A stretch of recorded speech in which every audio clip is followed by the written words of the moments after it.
And first fight of the night, we got Rashid Vagabov. He's taking on Paulo da Silva.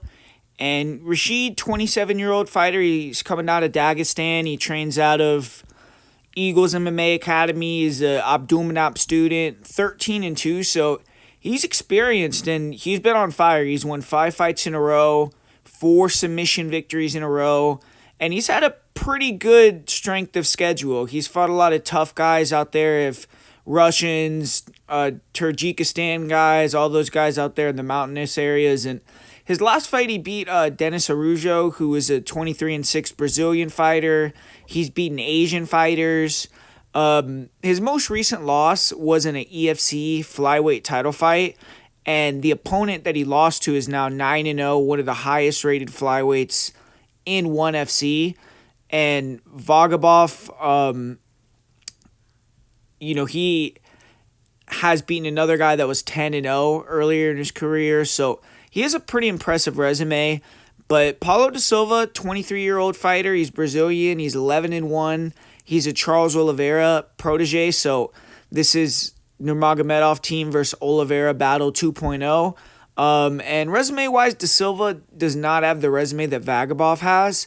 He is pretty experienced. He has 12 fights, and his record is stellar. He's 11-1, but doesn't have a lot of great wins. All his fights have been in Brazil. The majority were versus opponents that had losing records. He has tested himself in terms of he's fought a few regional title fights, so those are a little higher pressure situations than a normal fight, but weren't against the best fighters or in the best promotions. His last fight was in the LFA. He got a split decision win over Hugo Paiva, who is a good fighter. Hugo Paiva is 9-2. He's someone that's dangerous. I think is pretty close to UFC level. And the fight was a split. I mean, I honestly thought Paiva won, but regardless, he was competitive with the good opponent there. And this is his first fight outside of Brazil, first non-Brazilian opponent that he's going to be facing. So it is a pretty difficult matchup for him if you're looking at it from that perspective on paper. I tried to find Paulo Silva's earlier fights. I couldn't really find much of anything, but the only thing that I found was his last fight. A lot of his previous wins weren't against great competition, and they were first-round submissions. A lot of arm triangles, rear naked chokes. He has a couple arm bars. He also has a triangle victory. But I don't know if he set those up from top position or he got taken down. But it seems like he mainly played on top as a pro fighter so far. Even in his fight with Hugo Paiva in the LFA, the times he got put on bottom, he didn't seem all that threatening or wanting to be there. And he brings that shoot box style, though. He is very long on the feet. He could switch stances. He's aggressive. He's good at overwhelming fires with long combinations. He'll throw sharp straights, good shots up the middle. He eats calf kicks, but he's able to take them. And his last fight, he fought a really good boxer, and he lost the first round. He ate low kicks. He got boxed up, but came out looking good in the second. He did get dropped. It looked like it wasn't going to be his night, but he stayed composed. He worked back into the fight.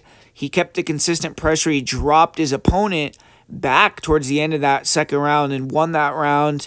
And he really did fight similar to Oliveira on the feet in that fight. He was long and sharp. He had solid pressure combinations. He was attacking all parts of the body. He also got hurt, came back in signature Do Bronx fashion. I wasn't that impressed with his takedown defense. I really didn't see a ton of him attacking off his back either. I'm sure if his opponent was more willing to stay in his guard, maybe we would have seen more. But really, it seemed like he wanted to keep it on the feet. And you're looking at him here. Looks like he just got to Vegas. So, I don't know how long that he's really been here. It seems like that's a little alarming. I would have wanted him to get here a little earlier. But, I mean, you see he's training with good guys, putting the work in. He has a good camp behind him, and they're going to have him prepared. But I feel like that is something that I was a little bit worried about. I mean, he's getting there with only a couple days to cut weight, so hopefully he could not show any ill effects of that because he's a big guy for the division. But you look at Rashid Vagabov, excellent wrestler, submission fighter. He's someone that is a tall flyweight, but in this fight, he's actually going to be at a reach disadvantage. But he likes to play hands low on the feet, kind of try to bait you in, and then he will use footwork. He does a lot of chasing, though, at times, and I feel like his aggression, his forward pressure is really what he likes to do in the stand-up. It's just when he's getting pieced up, he'll go hands low, he'll move around, try to pull you into stuff, but he has fast hands, decent kicks. He'll try to flurry guys to the fence, shoot. Sometimes he can let fighters pressure him, though, and look kind of awkward, low volume.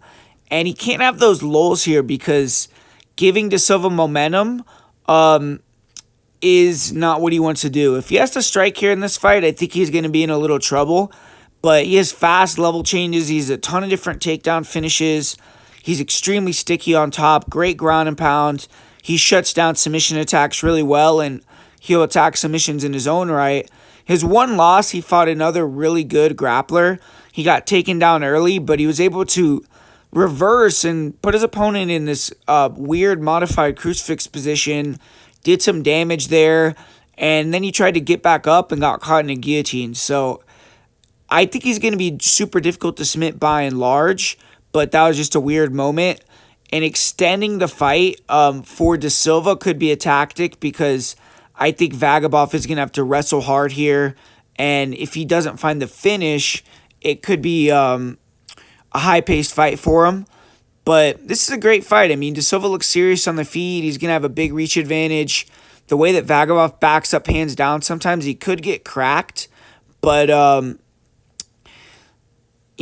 think in rounds 2 and 3, Vagabov has phenomenal wrestling transitions, control, and if he can get that grappling going and really put Silva through the grinder, we could see Silva slow down.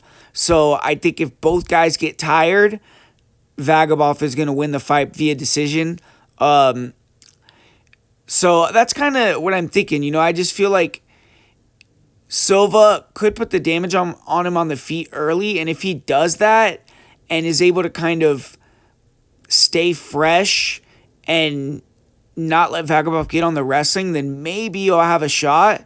But just from what I've seen, man, I didn't like his wrestling defense, and I think that's going to be an issue for him. And you see that Vagabov's been out here training in Vegas for a while now, man. I mean, he's been at the PI, training with some really good fighters, obviously.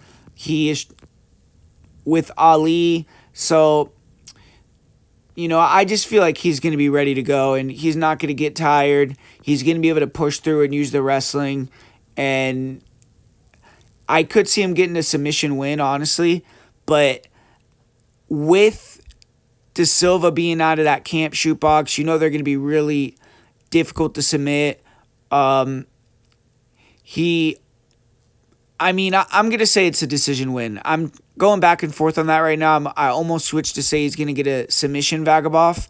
So I do think that if you're looking at kind of value plays, Vagabov decision, Vagabov sub round 2, maybe Da Silva KO 2-3 to hedge a little bit. But I like Vagabov in this first fight.